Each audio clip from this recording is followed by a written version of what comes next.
Lillahillazi mala'a quluba awliyaihi bimahabbatih wa ikhtassa arwahahum bisyuhudi 'azamatih wa hayya asrarahum lihamdi a'ba'i ma'rifatih. Allahumma shalli ala sayyidina Muhammadin abdika wa nabiyyika wa rasulika nabil ummi wa ala alihi wa sahbihi wa sallim tasliman biqadri 'azamati dzatika fi kulli waqtin wa hin, amma ba'd. Yang terhormat Bapak Masudi dan Ibu Siti Rohayah, Pak Dr. Nur Zaman, Ibu dan seluruh hadirin sekalian.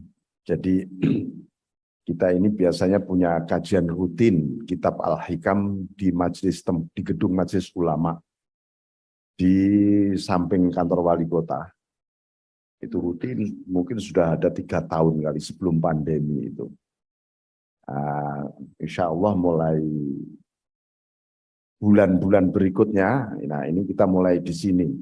Ya, dulu di sana malam, mulainya biasanya jam 8:30 malam juga. Nah, sekarang kita jam 8:30, jam 9 pagi kita mulai di sini. Semoga istiqomah, ya.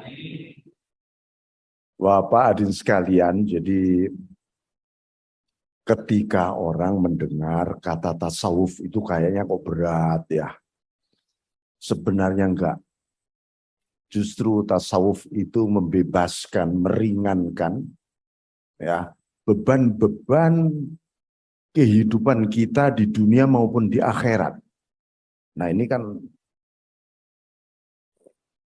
kenapa? Karena tasawuf itu ruhul Islam wal iman. Jadi kalau Islam, iman itu ada rohnya, itu namanya ihsan. Ihsan itulah basis tasawuf. Dasar pengembangan tasawuf pada al-ihsan. Kita masih ingat para ustadz, para kiai sering menjelaskan pertanyaan malaikat Jibril tentang Islam, iman, ihsan. Mal islamu, Kanjeng Nabi menjawab, yaitu hendaknya engkau bersyahadah, sholat, zakat, puasa, haji yang kelak menjadi rukun Islam yang 5 itu. Ditanya lagi, si malaikat Jibril malah mengatakan, sodakta, kamu benar Muhammad. Kemudian mal iman, apa iman? Antuk minabillah, dan seterusnya sampai menjadi rukun iman yang 6 itu. Sodakta, kamu benar Muhammad. Ini saya ringkas saja. Mal ihsanu, apa itu ihsan? Anta abudallah ka'annaka taroh, fa'illam takun taroh, fa'innahu yarok. Hendaknya engkau beribadah. Ketika beribadah itu seakan-akan engkau melihat Allah. Jadi ingat ada kata-kata seakan-akan. Ini penting sekali kata-kata ka'annaka ini, seakan-akan. Nabi tidak dawuh, hendaknya engkau beribadah langsung melihat Allah, tidak. Diberi kata seakan-akan. Kalau tidak begitu, fa'innahu yarok, fa'illam takun tarahu. Kalau engkau tidak memandangnya, maka dia memandangmu. Nah ini soal pandang memandang kita dengan Allah inilah berkembang. Jadi kelak ibu-ibu, bapak sekalian, soal amaliyatul Islam yang ditanya oleh Jibril itu bukan dinul Islam, bukan agama Islam, bukan agama iman, juga bukan agama ihsan, ya, tapi amaliyah Islam, amaliyah iman, amaliyah ihsan. Apa amaliyah iman Islam itu? Syahadat, sholat, zakat, puasa, haji. Itu amaliyahnya Islam. Untuk apa itu? Kenapa kita ini kok oleh Allah diwajibkan beribadah? Zahir kita yang beribadah. Ya, Seluruh amaliyah Islam itu ibadahnya zahiriyah, lahiriah. Sholat, zakat, puasa, haji, sedekah, tolong menolong itu zahir semua. Ya, sholat itu ibadah zahir, zikir itu ibadah zahir. Nah, itu namanya amaliyatul Islam. Nah, ada lagi mengamalkan iman. Iman Pak. Amaliyahnya apa? Hendaknya engkau iman kepada Allah, kepada Rasul, kepada kitab, malaikat, hari akhir, qada, qadar, dan seterusnya. Itu amaliyahnya iman. Untuk apa orang diperintah amaliyah zahir melalui Islam? Karena kita hidup di alam lahiriah. Kita hidup di alam fisika, ada ukurannya, ada batasnya, ruang waktunya, gerak-geriknya, ya. Kecuali bapak ibu-ibu sudah tidak bergerak, tidak ada ruang waktunya, ya, alias di kuburan. Nah, nggak wajib sholat orang di kuburan. Nah, sepanjang kita masih ditanya, Pak, hari ini hari apa? Oh, ini hari Minggu. Wajib sholat kita. Tapi kalau ditanya, Pak, ini hari apa? Sama dengan kemarin, katanya. Ditanya lagi nanti zuhur jam berapa sekarang? Sama dengan kemarin. Nggak wajib dia sholat. Kenapa? Karena akalnya sudah tidak jalan. Itu orang lupa dia sudah. Makanya orang gila itu tidak wajib syariat. Nah, sampean paksa orang gila di jalan untuk sholat, sampean dosa. Wong edan kok diwajibnya sholat gitu. Nah, jadi orang yang wajib sholat harus berakal sehat. Nah, itu wajib sholat. Ada nih cerita orang yang gila kepada Allah. Ada orang itu yang gila kepada Allah. Contohnya gimana? Ada seorang ibu-ibu sudah sepuh. Pada zaman Syekh Abdul Wahid bin Zaid. Itu abad ke-4 Hijriah. Tiba-tiba ibu itu, Syekh Wahid bin Zaid itu seorang ulama besar. Kasih pengajian begini, ada ibu-ibu lewat lari. Kenceng larinya. Wah. Ibu, sebentar, stop. Hati-hati ibu. Enggak, saya mau ke sana. Syekh Abdul Wahid bin Zaid ditututi. Ibu mau kemana? Gitu. Mau ke dia, katanya begitu. Loh, ibu ini dari mana? Dari dia, katanya gitu. Loh, ibu tadi ke sini dengan siapa? Dengan dia, katanya. Maaf Bu, apa yang ibu maksud dia itu Allah. Ibu itu menjerit Allah, mati, wafat beliau langsung ketika itu. Nah, ini namanya orang gila kepada Allah. Orang gila kepada Allah juga nggak wajib sholat. Dia nggak ngerti ruang waktu. Jam berapa dia nggak ngerti. Suruh makan dia juga nggak ngerti. Ini makanan apa? Waktu dia sudah bukan waktu dunia dia. Nah, akhirnya dimakamkan oleh Syekh Abdul Wahid bin Zaid ini di padang pasir di dekat situ. Begitu dikeduk, dimasukkan jasadnya, tiba-tiba hilang, hilang gitu aja. Hanya ada suara. Seorang kekasih sejati hanya ingin menemui yang dicintai, katanya. Hilang dia. Ini contoh ya, intermezzo saja ya, Bapak Ibu. Jadi dunia, ini selanjutnya ada al-ihsan. Ihsan inilah yang kalau Islam nanti berkembang ilmunya menjadi ilmu fikih, usul fikih, qawaidul fikih, yang disebut ilmu syariah itu. Membahas halal, haram, makruh, mubah, sunnah. Iman berkembang menjadi ilmu tauhid. ilmu akidah, tauhid ini sampai ribuan kitab tauhid dasarnya tentang amaliyatul iman. Ihsan berkembang menjadi ilmu tasawuf. Ribuan jutaan kitab tasawuf ujungnya soal ihsan.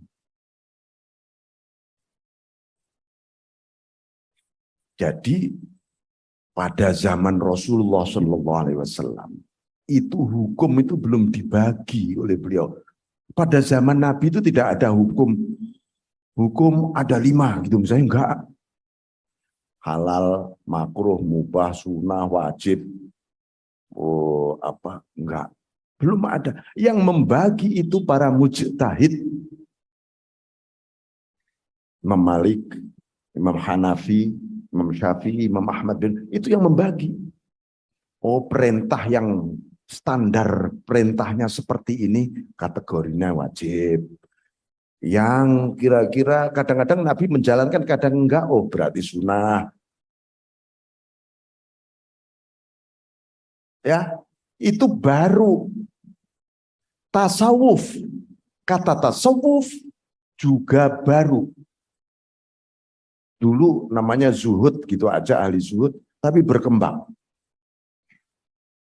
Seperti ilmu nahwu, ilmu balaghah, ilmu sorof, baru. Zaman Nabi tidak ada Quran harokatnya, titiknya saja nggak ada. Alif ba ta saja kan ada titiknya. Zaman Nabi nggak ada. Jadi jangan dikit-dikit, wah bid'ah nih. Kalau bid'ah Al-Quran bid'ah semua. Ada harokatnya, ada titiknya. Sampai kalau nggak ada harokat, nggak ada titiknya, ya kata akbil, iqbal, uktul, sama. Bunuhlah, terimalah, ciumlah, sama. Alhamdulillah. Ada harokat diharokati, dikasih titik. Nah, ini ya, ini dasarnya apa tasawuf itu ihsan. Apa sih kita mempelajari? Supaya ada rohnya Islam kita ini. Ya, kita disebutkan nanti di belakang al-a'mal suwarun qa'imah. Amal kita setiap hari itu hanyalah sosok jasad berdiri. Jasad saja. Lah jasad kalau nggak ada rohnya kan seperti gentayangan. Ya, ini ada mayat berdiri diem. Ini patung apa mayat ya gitu. Kalau ada rohnya baru dihidup dia. Oh ini manusia ternyata.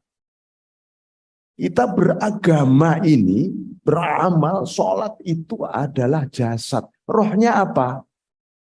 Ikhlas. Bapak-bapak, ibu-ibu, buka bab ikhlas di kitab fikih nggak bakal ketemu. Ya, nggak bakal ketemu. Di kitab tauhid nggak bakal ketemu. Babul ikhlas itu hanya ada di kitab tasawuf. Ya. Karena itu syarat rukunnya sholat tidak ada di sana. Supaya sah sholatmu, kamu harus ikhlas, harus khusyuk. Nggak ada kan di kitab fikih? Nggak ada. Khusyuk, nggak khusyuk, wajib sholat. Gitu. Sah nggak ya sholatku tadi? Aku nggak khusyuk, sah. Bab khusyuk hanya ada di dalam kitab tasawuf. Sampean pengen sholat khusyuk sampai latihan khusyuk, sholat khusyuk di mana-mana, ya ada training sholat khusyuk. Setelah disurvei khusyuk nggak sampean? Nggak bisa Pak, saya nggak bisa khusyuk tetap Pak. Gitu. Itu aja ada bab khusyuk itu di kitab tasawuf.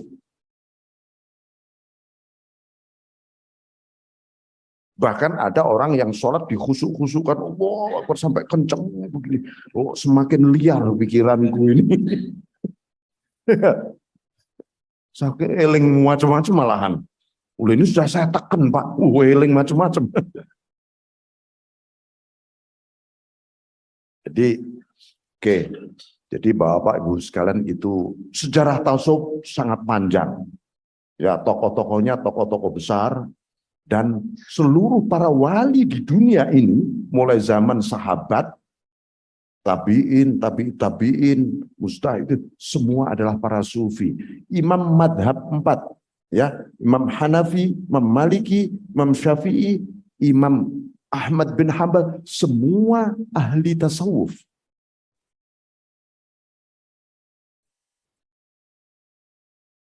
Jadi ibaratnya kita ini berislam, beriman, kok nggak ada berihsannya, nggak ada tasawufnya, rohnya nggak ada. Padahal Allah, innallaha la yanzuru ila suwarikum. Allah nggak melihat penampilanmu, berapa rokaat ibadahmu, berapa ini. Tapi yang dilihat walaki yanzuru ila qulubikum. Yang dilihat hatimu ketika sholat, hatimu ketika sedekah, hatimu ketika nolong orang. Hanya itu yang dilihat. Tapi itu tidak dilihat oleh malaikat. Malaikat tidak mencatat amaliyah keikhlasan hamba-hamba Allah. Malaikat hanya mencatat, oh si A hari itu lagi sedekah, ditulis. Si B ini lagi nolong orang itu, si C oh lagi sholat duhur itu dicatat. Khusyuknya nggak bakal dicatat karena malaikat nggak bisa. Ya, lebih seneng Anda pengen dicatat sendiri oleh Allah apa oleh malaikat? Nah, itu tasawuf namanya. Ya, wah, ada orang itu oleh malaikat Allah. Ini mestinya neraka 1000 tahun ini katanya.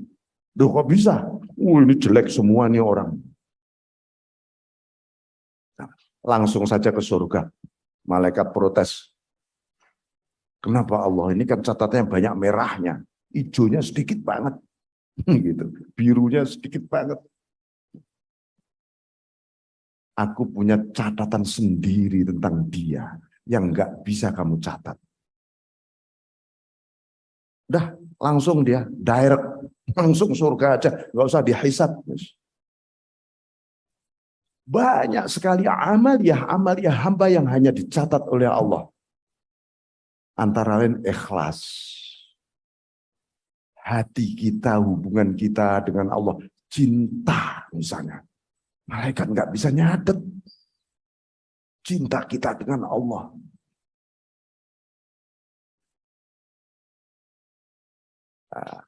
Bismillahirrahmanirrahim. Ini bulan depan akan saya lanjutkan penghantar ini. Saya akan melanjutkan kajian ini yang kemarin di MUI. Kalau nggak salah sudah masuk ke ini.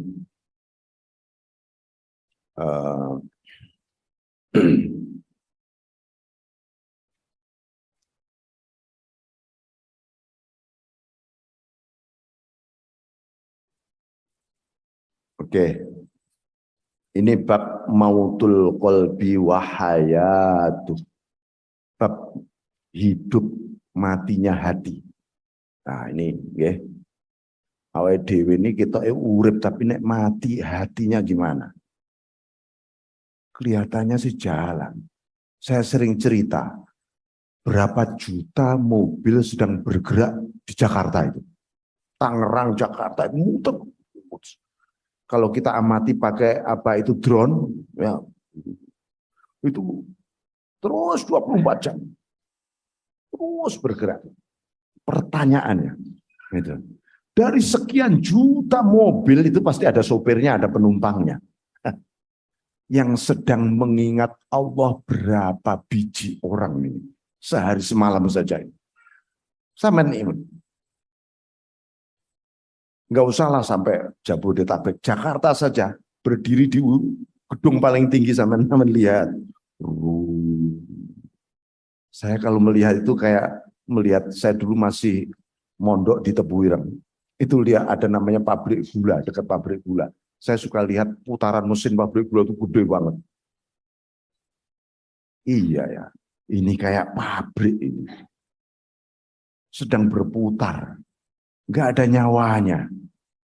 Berapa orang, berapa juta, dari sekian juta orang itu, ada nggak 100 orang saja yang terus berzikir itu?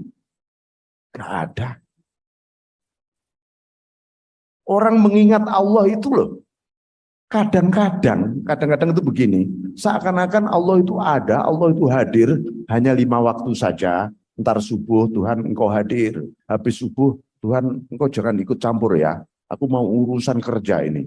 Ntar kalau mau gagal aja engkau datang Tuhan. Kita Gusti Allah itu ya dibuat kentongan. Kadang-kadang tak tabuh, dong, kadang-kadang enggak gitu. Loh, Gusti Allah itu kan hadir, ada, dan nggak pernah berubah Allah itu. Hadirnya Allah itu nggak pernah berubah. Yang berubah hati kita ini loh. Sengaja menutup diri atau lari dari Allah. Makanya Gusti Allah nggak pernah bisa ditutupi. Nggak ada jagat semesta yang sebesar ini nggak bisa nutupi Allah. Kalau sampai nutupi Allah, berarti jagat semesta lebih besar dibanding Allah. Sedangkan Allahu Akbar. Jadi ngalor ngidul ngetan ngulon ya. Naik keluar masuk Gusti Allah semua. Enggak ada yang tidak Allah sebenarnya. Manusia saja yang suka nyingkirin Gusti Allah. Tuhan enggak usah ikut campur. Aku mau maksiat dulu. Katanya kadang-kadang begitu. Nah, bismillahirrahmanirrahim. Ini bab jangan sampai hati kita mati. Naudzubillah. Ya. Nah, tanda-tanda hati yang mati itu apa? Min alamati mautil qalbi adamul huzni ala ma fataka minal muwafaqat wa tarkun nadami ala ma fa'alta min wujudiz zallat. Di antara tanda-tanda hati itu mati. Hatiku urip semaput loro apa wis mati. Ini diagnosanya gimana nih? Ini dekat rumah sakit ini. Banyak dokter. Saya tadi bawa anak saya, kebetulan dokter juga. Saya ajak ngaji bab diagnosa hati. Adamul husni alama fataka minal mafaqat. Dia mulai tidak susah kalau tidak berserasi dengan Allah. Maksudnya ada gini. Hidup ini seharusnya kan berserasi, berselaras dengan perintahnya Allah, jauh larangan Allah. Ya, contohnya berserasi itu paling mudah. Itu kalau yang syariat bisa dibaca soal halal, haram, makruh, mubah. Kalau yang hati gimana? Ketika kita dapat nikmat, hati nggak bersyukur, itu namanya nggak berserasi kita dengan Allah. Kalau diberi cobaan kita nggak sabar, itu namanya hati kita nggak berserasi dengan Allah. Kalau ditakdirkan dosa, Anda nggak segera langsung tobat, namanya nggak berserasi. Kalau kita sedang sholat, sedang ibadah, sedang beramal baik, kok tidak melihat syuhudul minnah, anugerah Allah mendahului ibadah Anda, hati Anda belum berserasi. Bertahun-tahun kita kok nggak berserasi ya. Hatiku, zahirku, dan enteng-enteng aja dia. Enggak, biasa aja. Enggak sholat, biasa aja. Enggak puasa, biasa aja. Enggak zakat, biasa aja. Itu namanya tidak muwafaqah, tidak berserasi. Nah, dia enggak susah itu. Itu tanda-tandanya mati hatinya. Sama dengan kulit kalau mati, dicubit, ya enggak terasa. Enggak terasa ini. Kalau kulit ini mati. Hati kalau mati dicubit oleh Gusti Allah. Tenang-tenang aja. Nah ini. Maka harus hidup hati ini. Watarkun nadam alama fa'alta min wujudiz zallat, ketika berbuat dosa, dia tidak pernah nyesel, biasa. Mati ini hatinya. Na'udzubillah. Nek wis mati, sebelum mati biasanya ada qaswatul qulub, hatinya mengeras dulu. Mengeras itu apa? Dituturi, dinasehati, diingatkan, nggak mempan. Dikasih uang sekian miliar supaya tobat misalnya, nggak mempan dia. Atos bisa hatinya. Lama-lama mati nanti sudah. Makanya apa? Menghidupkan hati ini, hayatul qalbi bidzikrillah. Menghidupkan hati itu dengan zikir. Saya sering mengingatkan, zikir itu di hati nih, Allah, minimal Allah. Sampean moco sholawat, moco istighfar, membaca la ilaha illallah, tetap di hatinya Allah. Baca subhanallah, alhamdulillah, wa la ilaha illallah, Allah akbar, di hati tetap Allah. Dilatih. Dilatih. Ibu-ibu nih sambil ngulek sambel nih.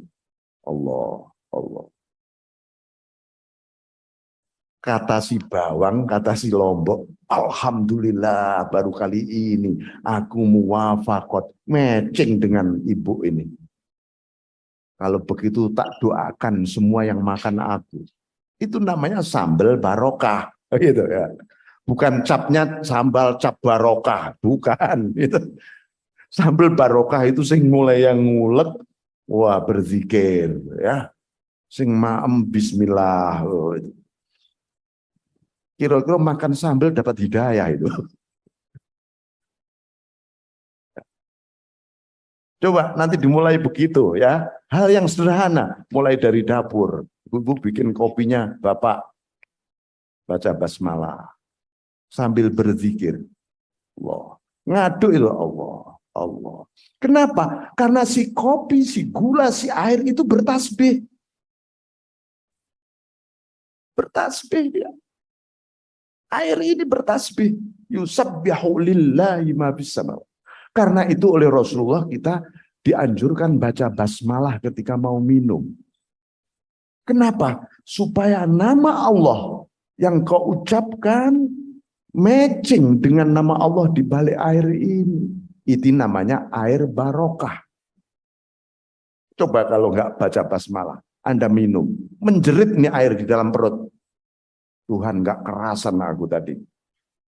Pahit, tersiksa aku di perut si fulan ini.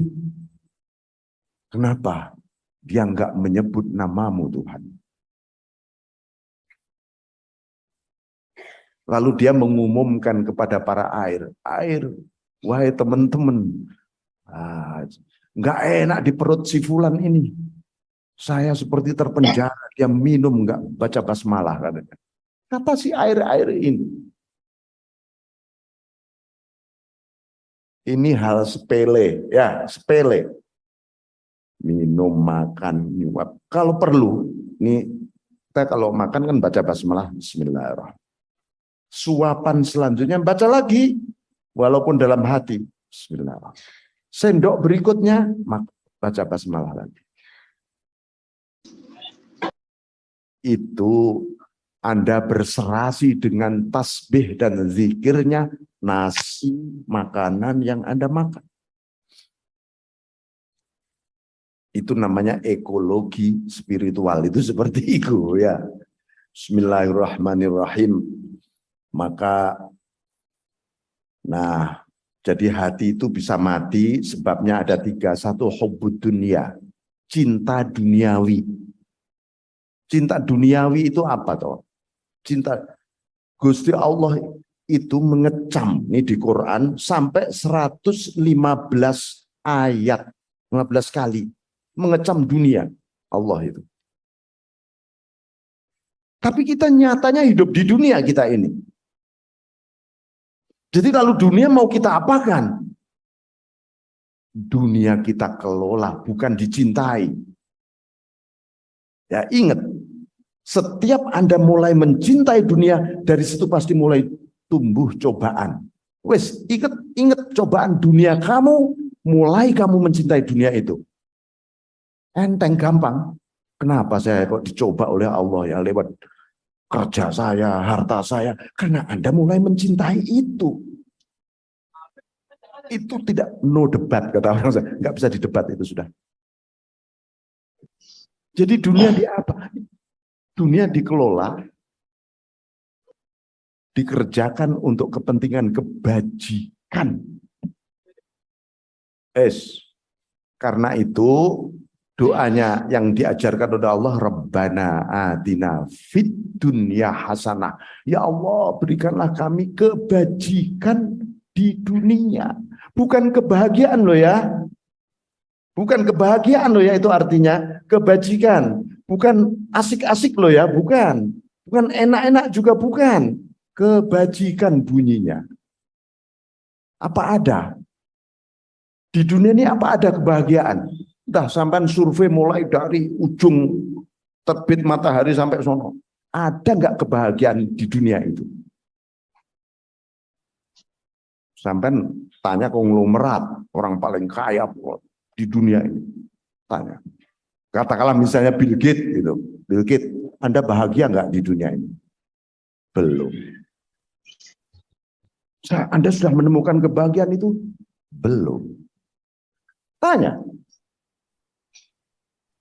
Karena di dunia ini memang tidak ada kebahagiaan. Yang ada oleh Allah kebajikan. Kebajikan itu ketika dikerjakan menumbuhkan rasa bahagia. Nanti habis itu sengsara lagi, nggak apa-apa. Bikin kebajikan lagi, bahagia lagi. Terus. Kebajikan itu hanya ada besok di akhirat. Ya. Jadi orang seneng, habis itu nangis. Wah, itu dunia. Habis berhasil, jeglek, itu dunia.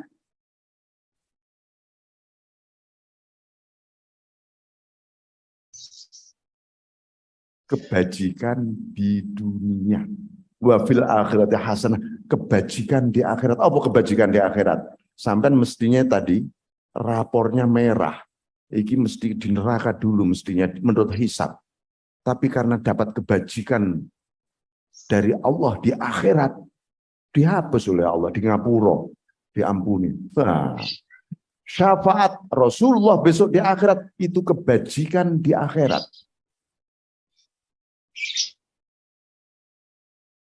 Ya, tuh. Makanya hubud dunia. Kita itu dunia itu diincipi. Ibarat makanan loh, diincipi. Oh enak, oh ya wes. Oh jangan didep aja makanan seharian didep aja. Musa eneng wong.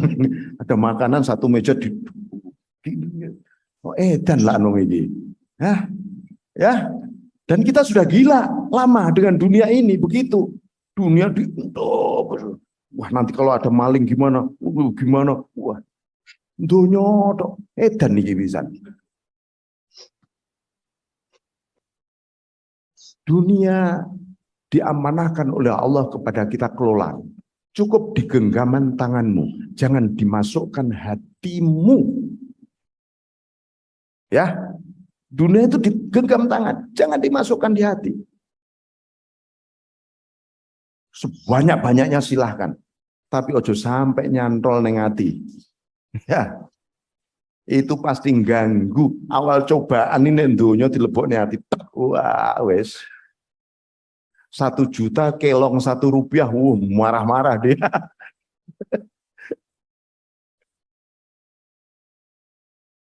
Yang nomor 2 wal ghaflah an dzikrillah, yang menyebabkan mautul qalbi, matinya hati itu lalai dari mengingat Allah. Makanya dilatih kapan di mana aja sambil kerja, sambil apa saja di hati Allah. Allah.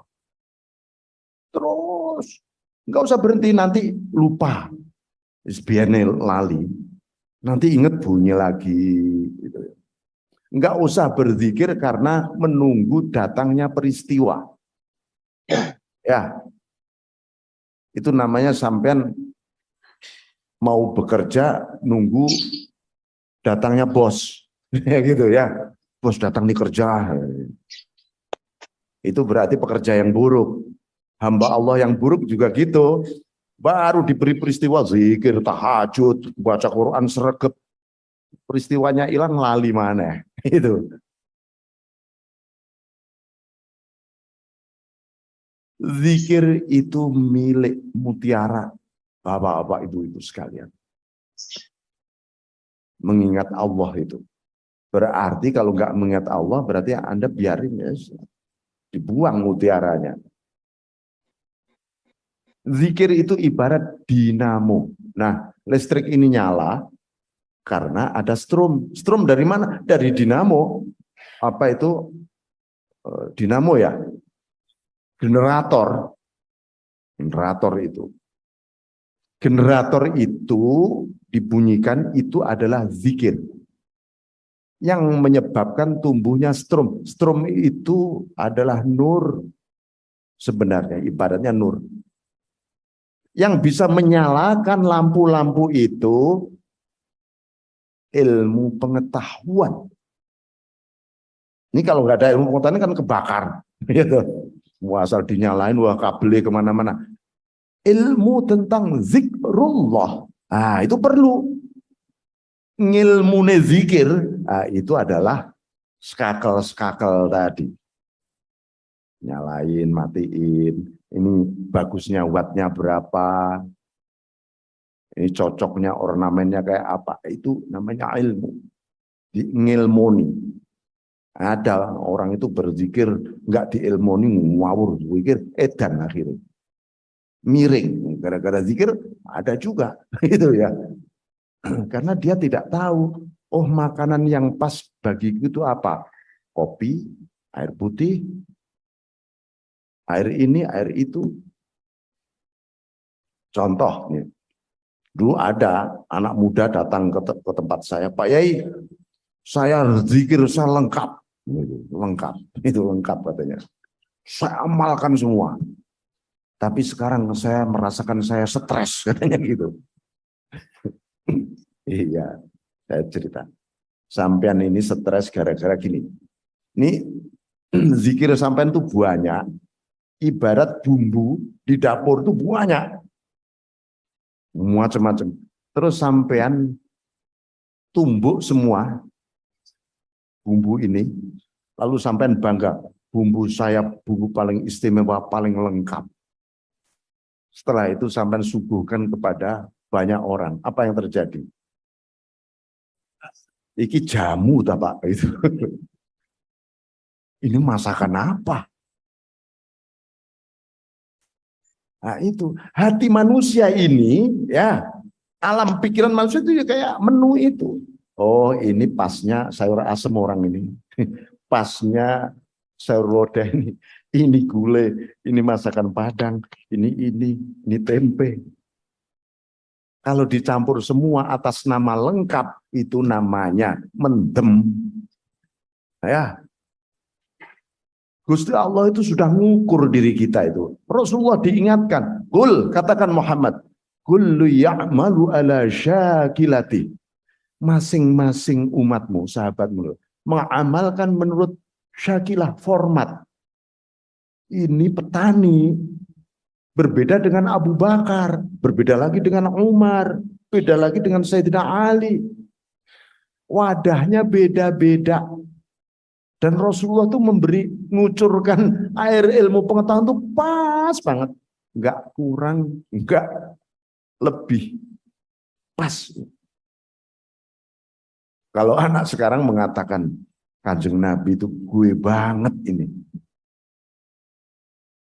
Makanya jangan gebiah uyah. Ya, ngajak orang gebiah uyah. Wow, manusia dimarah-marahi, dimaki-maki. Gelas saja, gelas, kita beli gelas baru. Ibu-ibu ya, beli gelas baru. Itu kalau mau dikucuri air panas kan sedikit-sedikit dulu. Ya, kalau langsung penuh, pecah. Manusia juga begitu, langsung pecah. Itu dikit-dikit. Itu namanya pendidikan, itu seperti itu. Mendidik dunia hati lebih sulit lagi. Pelan. Ini ada orang yang sudah ibadahnya tekun, hatinya belum. Pelan-pelan. Ada orang itu hatinya sudah connect dengan Allah luar biasa, syariatnya enggak karuan, misalnya. Pelan-pelan juga. Diberi pengertian. Nah, Bismillahirrahmanirrahim. Nomor 3, wa irsalul jawarih fi ma'asillah, membiarkan fisik untuk maksiat. Fisik itu ya seluruh diri kita ini, bukan untuk kepentingan kebaikan untuk ibadah, tapi biarin mumpung masih muda, enak-enakan aku. Itu tanda-tanda mau mati hatinya. Nah, tiga hal ini,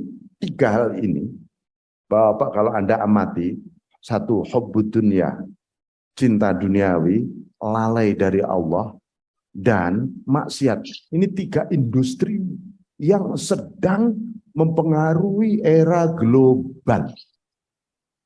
Era globalisasi ini, dunia ini, yang sampai diwangi perang, ya sekarang ini. Ini karena apa? Ya isinya hubbud dunya, ya, ghaflah anillah, nomor irsalul ma'asi, kemaksiatan. Makanya orang bilang akhir zaman dunia peteng dedet lelengkungan, karena industrinya kegelapan yang dijual. Kita punya tugas kepada anak-anak kita ke depan, bagaimana lahir sudah membawa nur, ya, ada nur. Nek gak ono nure, wah, kita hidup egois banget, bahagia sendiri, enak sendiri, nggak mikir anak cucu kita. Orang ini akan diseksa oleh Allah nanti. Ya, Rasulullah SAW ini diingatkan, mumpung Maulid ini, dekat Maulid ya. Salah satu kehebatan Rasulullah SAW. Kenapa seluruh nabi-nabi mulai Nabi Adam sampai Nabi Isa terakhir, ketika dimintai syafaat selalu angkat tangan. Aku nggak mampu memberi syafaat.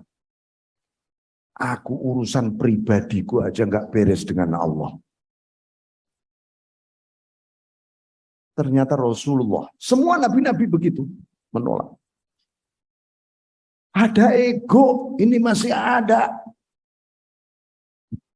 Ibarat gini loh, ya, sampean ini urusan perjuangan. Lah, ngapain ngurusin orang, ngurusin umat, ngurusi aku dan anakku saja dah. Emang kalau anak sampean bagus, anak cucu sampean baik, tetangga sampean jelek, orang lain jelek, maka seluruh anak-anak tetangga yang jelek tadi akan musuhi anak sampean semua. Sampean mau? Jadi musuh anak sampean semua. Anak sampean bagus tapi dimusuhi semua. Habis juga anak sampean. Makanya hidup ini ya harus ini, Rasulullah sujud ketika itu. Umatku.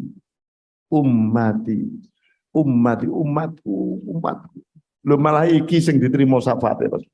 Aku tidak memikirkan diriku, nggak memikirkan keluargaku, nggak memikirkan lingkungan orang-orang dekatku. Yang penting umatku, ya Allah.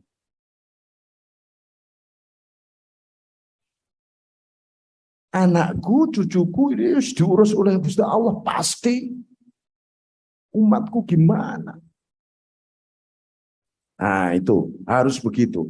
Jadi kita pada anak-anak kita harus dididik dari awal. Kamu harus punya jiwa besar. Karena kamu umatnya Kanjeng Nabi.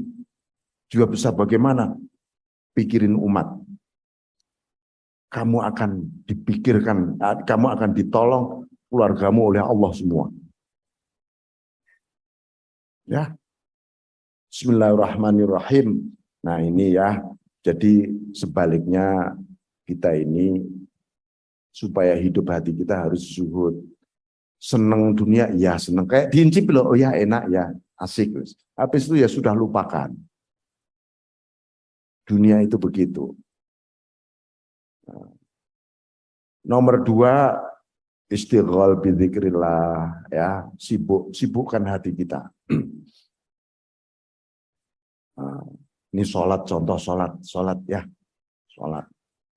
Mulai wudhu, niat. Mulai wudhu di hati punya Allah tetap harus. Ya, dimulai dari wudhu. Di sini Allah. Ya. Basuh tangan. Tetap. Nanti sholat, Allahu Akbar, niat. Habis itu baca kabiro, walhamdulillah. Di hati tetap Allah.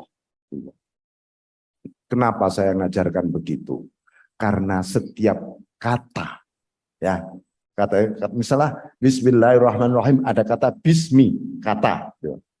Kata itu terdiri dari huruf-huruf ba, sin, mem. Apakah ba, apakah sin, apakah mem? Ba adalah nama Allah. Ba itu nama Allah. Alif, ba, ta, sa, sin, sampai ya, ini nama Allah semua, asma'nya Allah semua.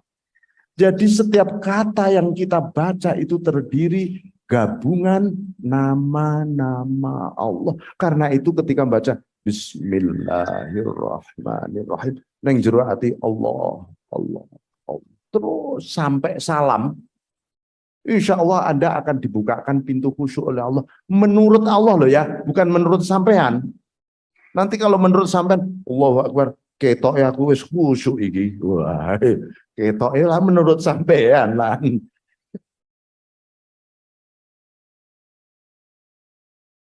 Biarlah khusyuk yang menurut Allah gitu. Serahkan, ya Allah ini loh hatiku, hatiku sendiri datang kepadamu Tuhan tanpa proposal Tuhan. Nah gitu. Sampai teko ning Gusel banyak proposal. Datang Tuhan stempel dong tuh. Tanda tangani gitu ya. Itu tandanya enggak ikhlas ini. Datang kepada Allah, ya Allah ini hatiku hanya menuju kepadamu, hanya untukmu hatiku. Karena engkau maha sendiri, engkau maha tunggal, hanya mencintai hati yang utuh dan tunggal. Kira-kira pernah nggak tertanam ini? Ya, itu berzikir. Iya ya, aku nggak ingin lepas engkau Allah. Gusti Allah itu nggak pernah melepas kita sedetik pun. Ning ayat kursi niku wala yauduhu hifdzuhu ma wa huwal alim. La ta'khudhu Allahu la ilaha illa qayyum la ta'khudhu sinatu wala naum. Gusti Allah enggak pernah lelah, enggak pernah ngantuk, enggak pernah tidur. Kok Gusti Allah itu ibarat nih ya, kedip ngono tok itu. Hangus seluruh alam semesta ini. Gusti Allah ngene gitu aja, hangus sudah. Jadi sampean itu diawasi Gusti Allah dengan segala kepedulian dan cintanya kepadamu. Nah kok kita itu ya manusia ini ya, manusia. Malah pengennya lari dari Allah, padahal kita nggak akan pernah bisa lari dari Allah. Nggak akan pernah. Mau kemana kita? Mau lari ke sana, jauh. Allah lagi ketemunya. Nggak bisa kita ini lari dari Allah. Makanya kenapa kita diperintah berzikir terus menerus. Ya Allah, saya mungkin ibu-ibu, kenapa enggak sejak dulu-dulu saya berzikir ya Pak ya. Saya sudah tua nih misalnya. Enggak usah nyesel. Ya, enggak usah nyesel. Lebih baik mantan preman daripada mantan kiai. Gitu aja. Alhamdulillah.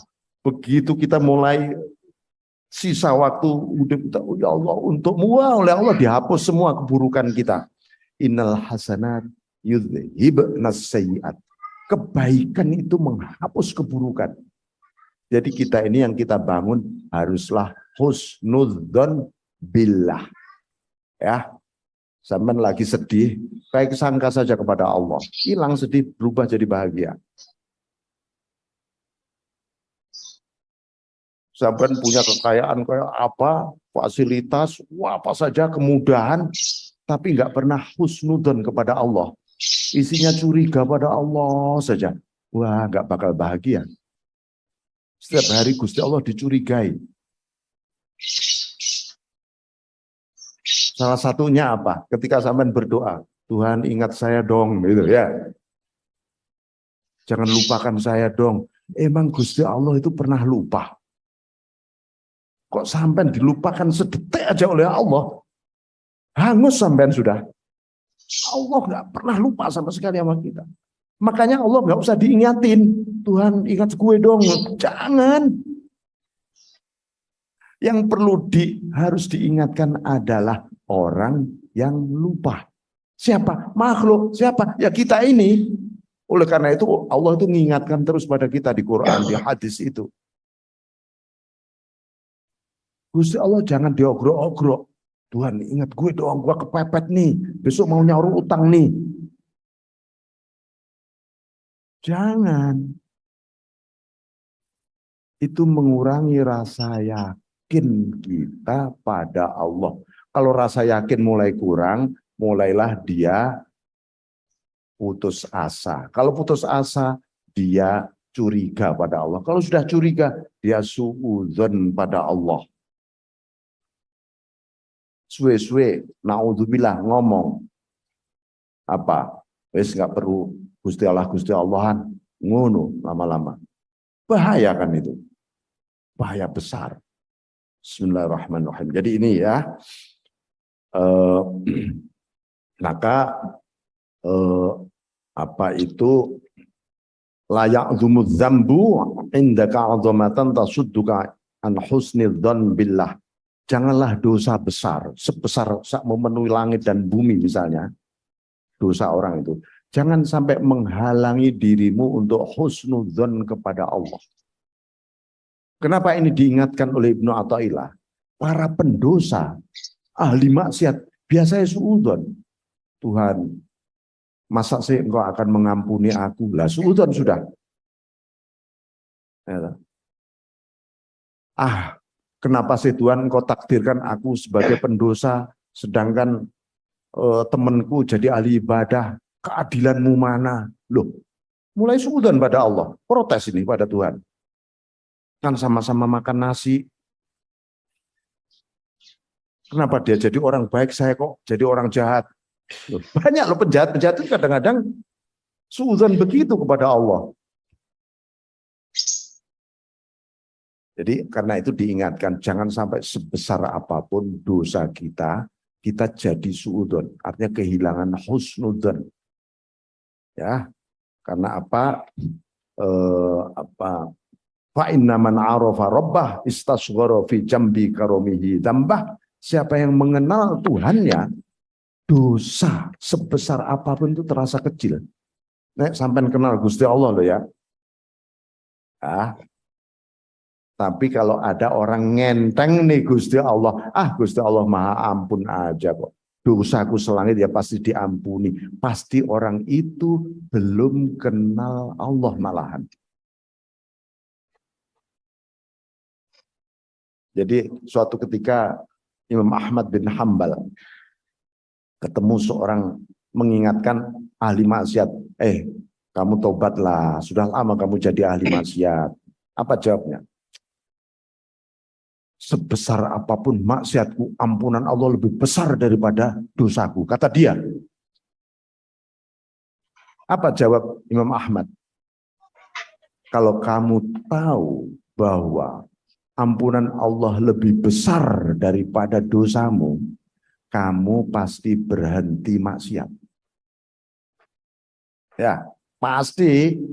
Kita itu ngerti kalau Allah maha mengampuni, pasti menjadi baik kita tiba-tiba.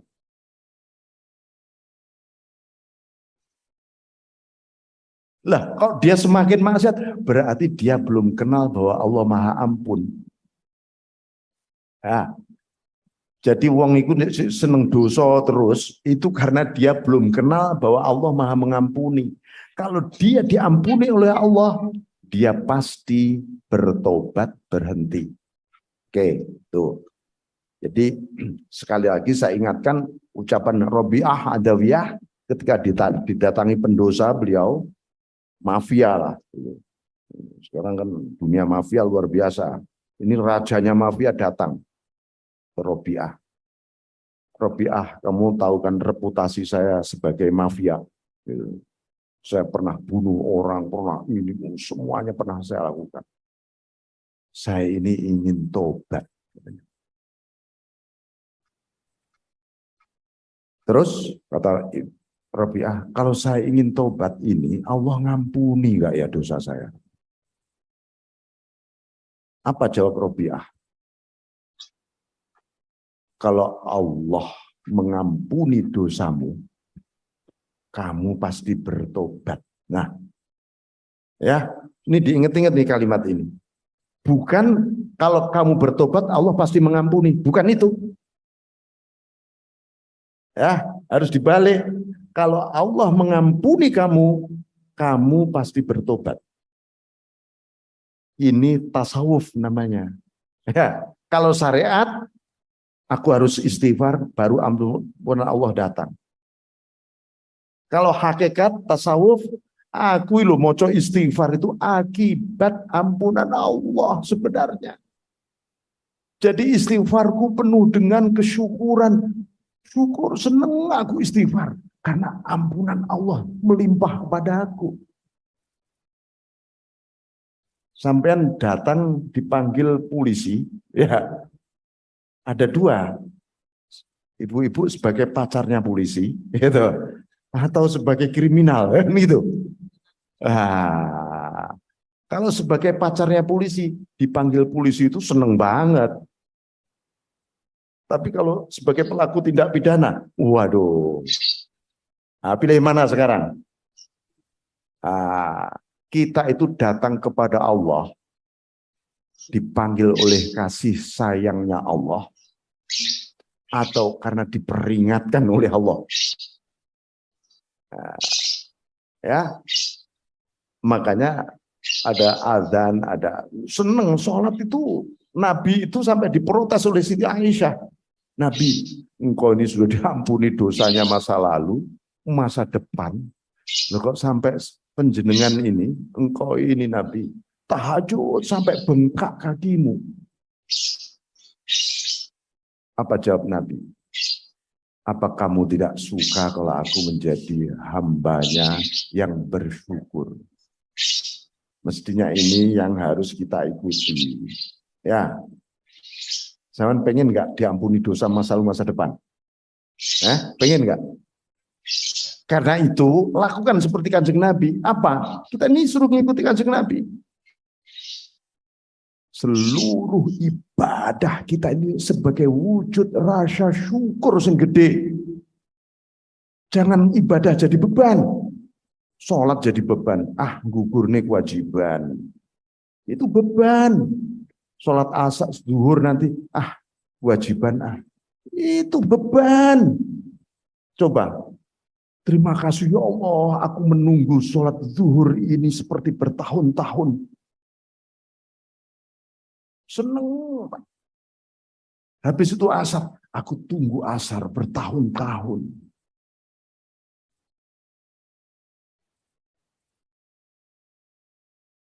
Tondo-tondo masa depan Anda luar biasa itu. Ya, masa depan Anda plong.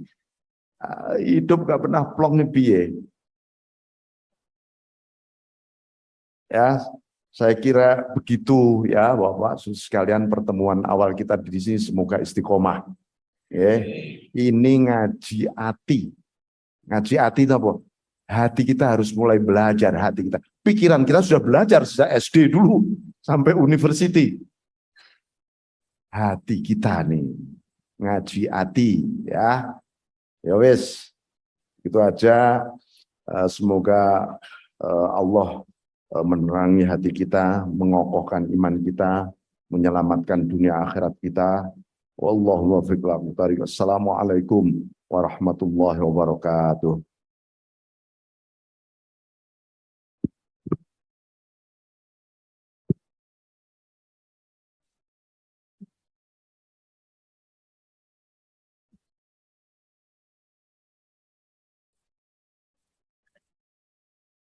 Oh ya. Alhamdulillah.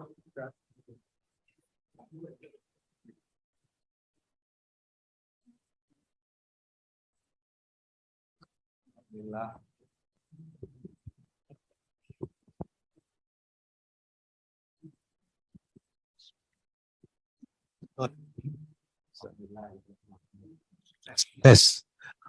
Alhamdulillah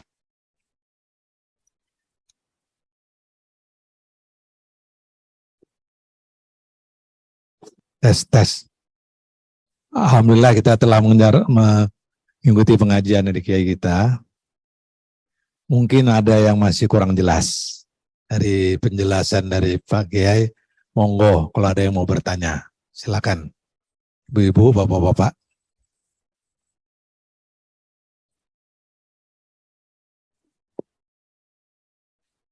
Bapak ada yang mau bertanya?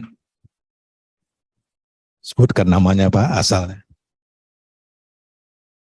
Assalamualaikum warahmatullahi wabarakatuh. Ustadz, Pak Kiai, saya dengan Tata Pak dari Ambon. Iya Pak. Tadi seperti yang disampaikan, salah satu yang membuat hati mati itu kan maksiat fisik ya. Maksiat fisik, iya. Kalau sekarang kita kan terpengaruh dengan medsos nih ya, Pak Kiai ya. TikTok, Facebook, dan segala macam yang kadang kita sejenis kayak diblas dengan video-video atau informasi yang mungkin bisa kita nikmati atau kita lihat. Pertanyaan saya, kalau itu kontennya agak negatif-negatif, apakah itu bisa disebut juga atau bisa dikategorikan juga dengan maksiat fisik itu? Karena kita dengan misalnya sengaja menikmati atau melihat gitu. Pertanyaan selanjutnya, apakah ini juga berarti bahwa kita harusnya tidak menggunakan media-media ini ya, seperti mungkin YouTube, Facebook, lain sebagainya.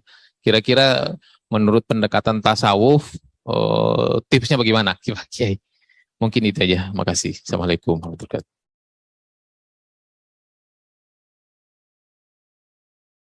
Ada yang lain? Ibu-ibu? Assalamualaikum warahmatullahi wabarakatuh. Ngapunten Pak Yai, umpamine enten tiang, umpama ada seorang wanita yang suatu saat kumat. Ini masalah bab ibadah ya Pak Yai, masalah bab ibadah.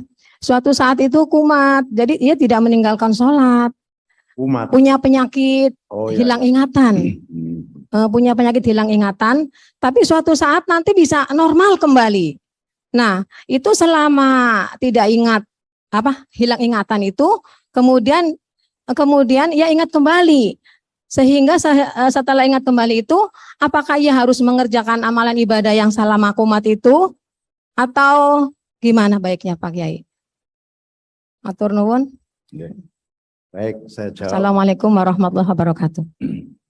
Dua pertanyaan saya jawab dulu ya, biar nggak lali. Jadi bagaimana sikap kita berinteraksi dengan dunia medsos yang nggak karuan ini? Ya, apakah kita tinggalkan saja atau kita sebenarnya itu kan alat, medsos itu alat. Pertama,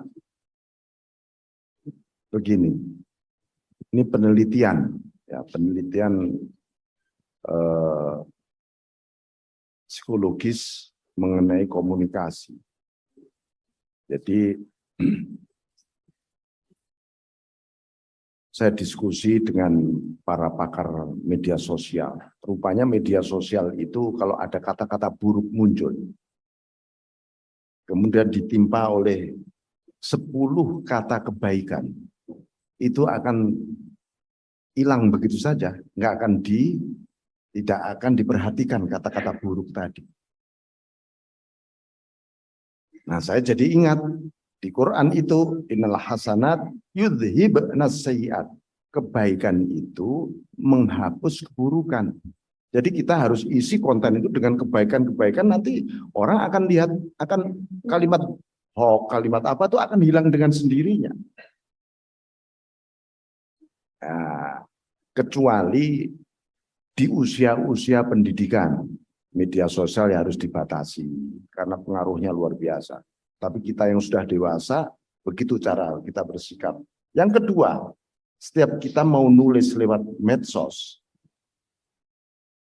awali basmalah. Ya, bismillahirrahmanirrahim. Bahkan kita mau nge-tweet, temen atau apa WA temen, Bismillahirrahmanirrahim, baru dikirim. Jangan sampai tidak ada basmalahnya. Ya, nek kalau basmalah padu itu bisa-bisa berantem, bisa-bisa saling ini, enggak ada nurnya. Semua agar kata itu mengandung nur, gitu loh. Syukur-syukur, ya Allah ampuni dosa teman yang mau saya WA ini. Ya, tinggal. Nek kalau sampai dia diampuni oleh Allah, maka maghfirahnya Allah minimal 10 kali lipat kembali ke Anda. Kan seneng Anda. Sing diampuni kono bali ning aku malahan. Wah. Sering-sering begitu. Ya Allah, semoga diampuni dosa-dosa kawanku itu, baru dikirimi WA. Ya, entah sekedar apa kabar, entah apa ya. Terus gitu. Yang kedua, Ibu, fihi qaulani. Fihi qaulani ada 2 pendapat. Nah, apakah dia harus mengqadha sholatnya yang hilang ketika dia sedang hilang ingatan atau tidak? Maka ada 2 pendapat. Imam Malik, pendapat mazhab Malik misalnya, itu tidak wajib mengqadha. Imam Hanafi juga, Imam Syafi'i wajib mengqadha. Oh ya, aku hilang ingatan seminggu, ya sudah, sholat minggu kedua nih, ke depan ini sholat zuhurku 2 kali, yang 1 qadha, asar 2 kali, yang 1 qadha. Imam Malik enggak, karena itu memang ya boleh mengqadha itu tidak, misalnya gini, ini waktu duha, aku mau mengqadha sholat subuhku boleh, sholat isyaku boleh, habis mau mengqadha, nggak ada batas waktunya. Nah itu ya, saya ada sahabat dokter, baru saja almarhum beliau, dokter Rukani, seorang psikiater di Malang. Ya biasanya pelopor pengajian gini di Malang itu para dokter di sana. Beliau itu hebat luar biasa. Artinya 5 tahun menjelang wafat, beliau tuh kalau sholat semua didobel. Dia bilang, dulu soalnya saya waktu muda saya koboi Pak, katanya begitu. Saya jarang sholat, saya sekarang baru sadar. Enggak apa-apa gitu, semampunya Pak, gitu aja. Enggak apa-apa, alhamdulillah. Itu tanda-tanda husnul khotimah namanya kan gitu. Jadi gitu ya Bu ya, wes nggak usah terlalu dipikir, sama saja. Ini orang punya utang, meninggal, dia belum mampu nyaur hutang karena nggak punya memang. Besok di akhirat ditagih Kak? Enggak, karena dia nggak mampu. Kecuali dia mampu, ditunda-tunda, biarin aja, ntar gampang utang. Nah itu beda. Tapi kalau dia sendiri memang nggak mampu, itu tidak mukallaf namanya, ya, ghairu mukallaf, karena dia memang nggak mampu. Nanti yang nyaur siapa utangnya? Gusti Allah. Ya, jadi jangan sampai, waduh gimana dong nanti di akhirat saya sudah punya utang tapi saya belum bisa bayar, nggak kuat bayar, harta nggak punya, ini nggak punya. Ya sudah, nggak usah takut, Gusti Allah yang akan nyaur. Ya, ada yang lain mungkin? Baik. Assalamualaikum. Ya.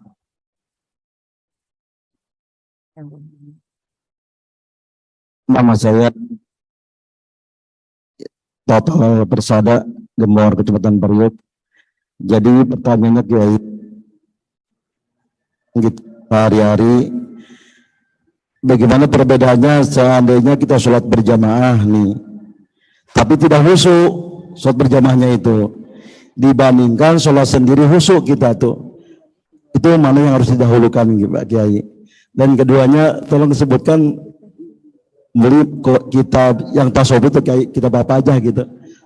selain daripada kitab Ihkam, kitab tasawuf itu kitab apa-apa aja, tolong sebutkan kita supaya kitab tasawuf itu kitab apa aja, Ya.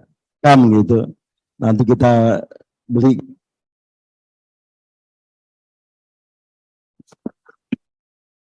Ibu-ibu ada, silakan Bu.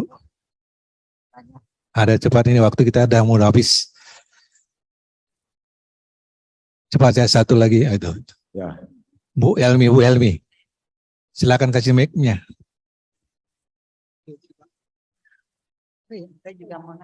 Silakan Bu Elmi.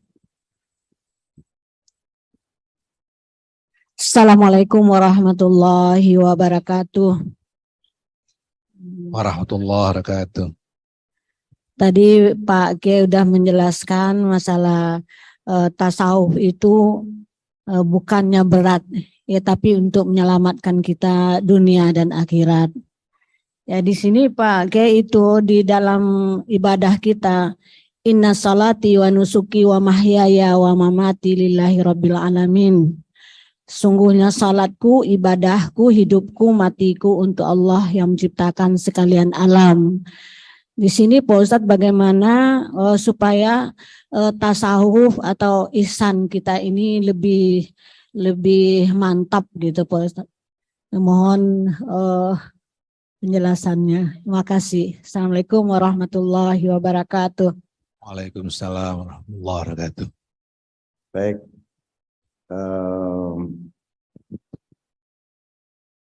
Al-Hikam ini salah satu masterpiece namanya. Masterpiece dari karya Ibnu Athaillah As-Sakandari. Tapi juga salah satu rahasia atau misteri kitab Al-Hikam ini dibaca, diajarkan untuk seluruh aliran Thariqah apa saja di dunia. Itu selalu mengajarkan kitab Al-Hikam ini. Ini salah satu misteri Al-Hikam.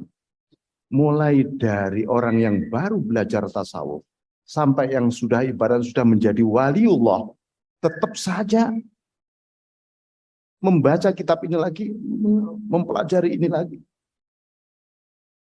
Karena apa?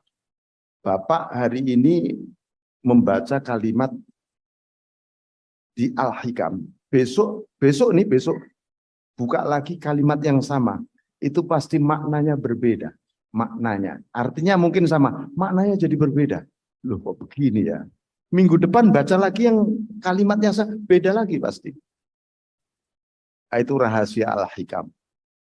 Sampai ada seorang ulama mengatakan, seandainya boleh membaca selain Al-Quran ketika sholat, saya akan membaca hikmah Al-Hikam ini.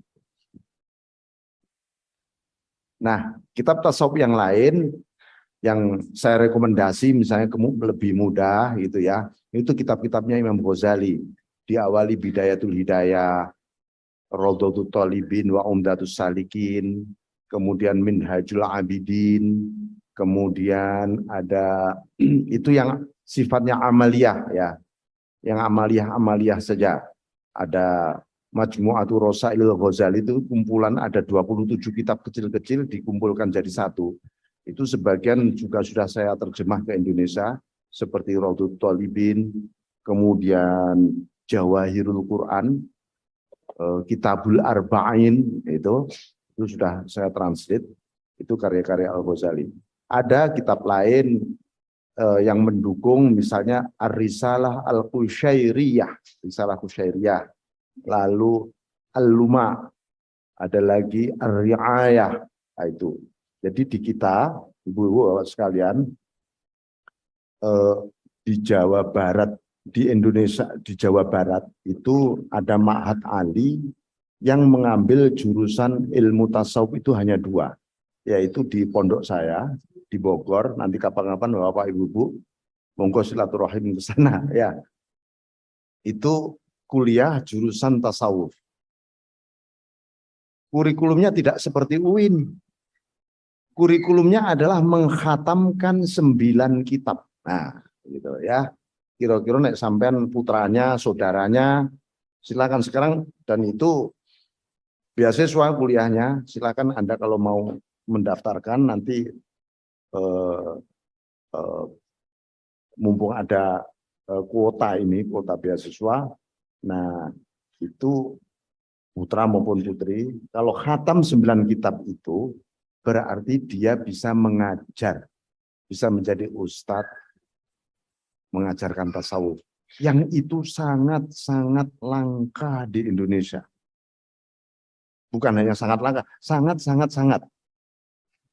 Apalagi yang putri, ustadzah yang ngajar tasawuf, sampean golek ya. Jarang kan? Nah, itu kalau Anda punya putri atau apa yang sudah selesai aliyah atau SMA yang sudah yang sambil mondok, yang sambil mondok dulu ya SMA-nya, boleh di sana. Insya Allah.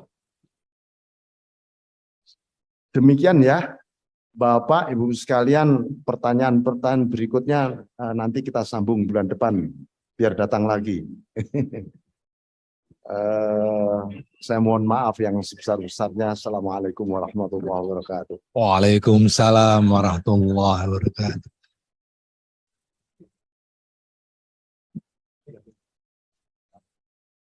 Insya Allah nanti minggu, jadi setiap bulan Kiai datang kemari minggu pertama. Jadi ini nggak ada diundang-undang lagi, datang saja.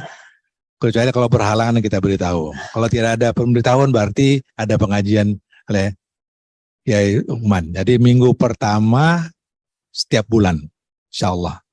Demikianlah, terima kasih kepada seluruh ustazah, ustaz-ustaz yang telah hadir memenuhi undangan kami. Semoga saja apa yang kita dapat tapi diridhoi Allah Subhanahu wa taala.